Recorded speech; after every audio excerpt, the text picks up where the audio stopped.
Hey everyone, my name is Wedge. This week's Commander deck tech features one of the legends from the original Commander set. The channel wasn't around when these commanders were printed, so this is basically new to us.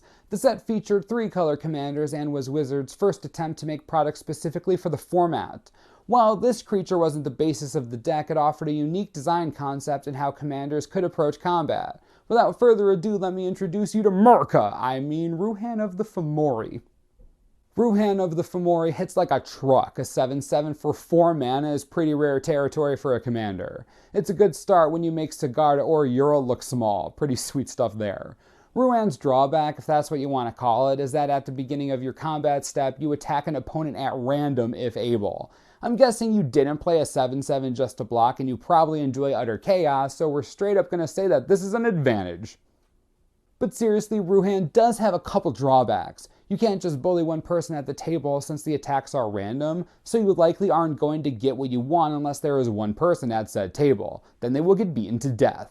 Ruhan also has no evasion, so there will be times when it runs into a chump block when another player is wide open. He has to get the most out of each attack in order to mitigate the 2 disadvantages above. Since he is more than capable of doing the work alone, he makes a good Voltron candidate. The next part of the strategy comes in a unique and versatile equipment package that enables many degenerate/useful plays.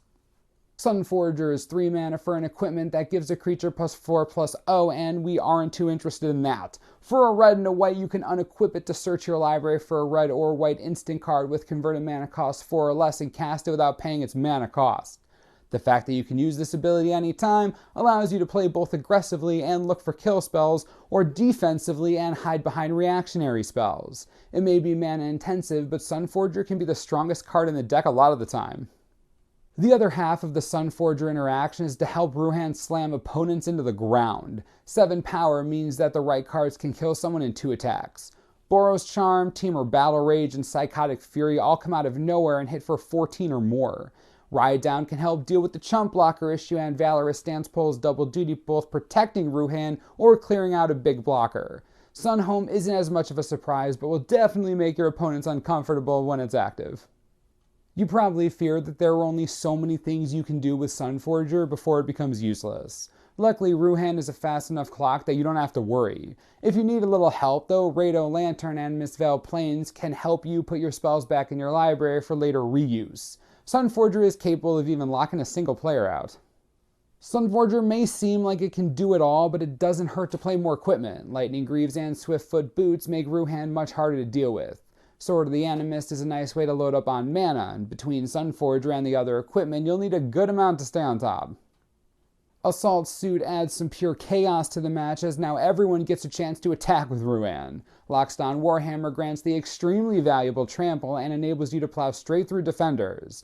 Finally, we have 3 swords to grant protection against various colors and additional effects once Ruhan connects. Feast and Famine is arguably the most powerful here. The deck is mana hungry and the effect enables even more Sunforger shenanigans.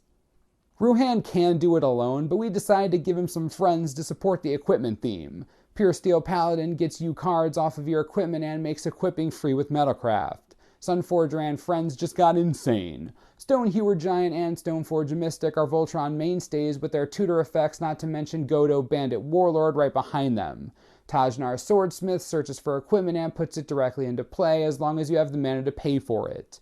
Moving equipment can be an underrated effect, and it helps to alleviate the mana intensity of the deck. Auriok Windwalker and Brass Squire can move equipment and circumvent equip costs. Leonin Shikari allows equipping at instant speed. Lose your equipment, Salvage Scout isn't much, but it will rescue your lost artifacts.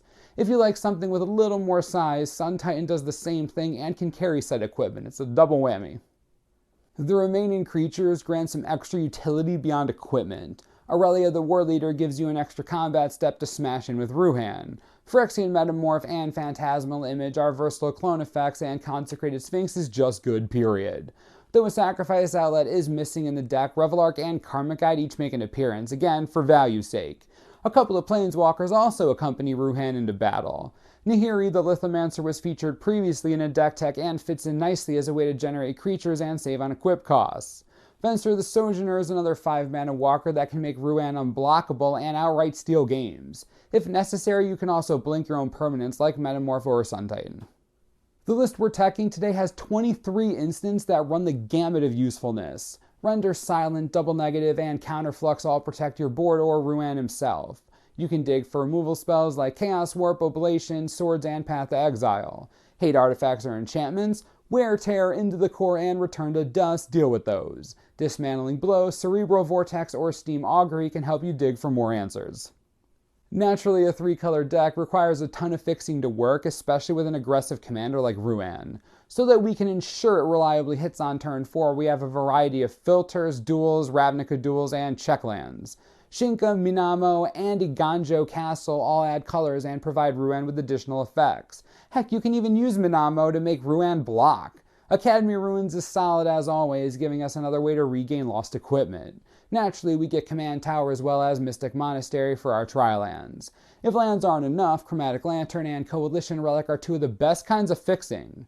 Both blue signets also make an appearance, and Soul Ring because it's commander, so why not? If you're inspired to beat the living tar out of your friends and family, then Ruhan is exactly where you want to be. All you need is pride, a sense of duty, and more aggression than any Splinter Twin player in Modern over the last week. Too soon? Anyways, let me know what you think about the deck in the comments. Any cards you would add or take out, please let me know. The best part about Commander is the ability to build strategies a million different ways. As always, subscribe for the latest and most reliable Magic the Gathering information you could ever need. This is the Mana Source. I'm Wedge. Thanks for watching. We'll see you next time.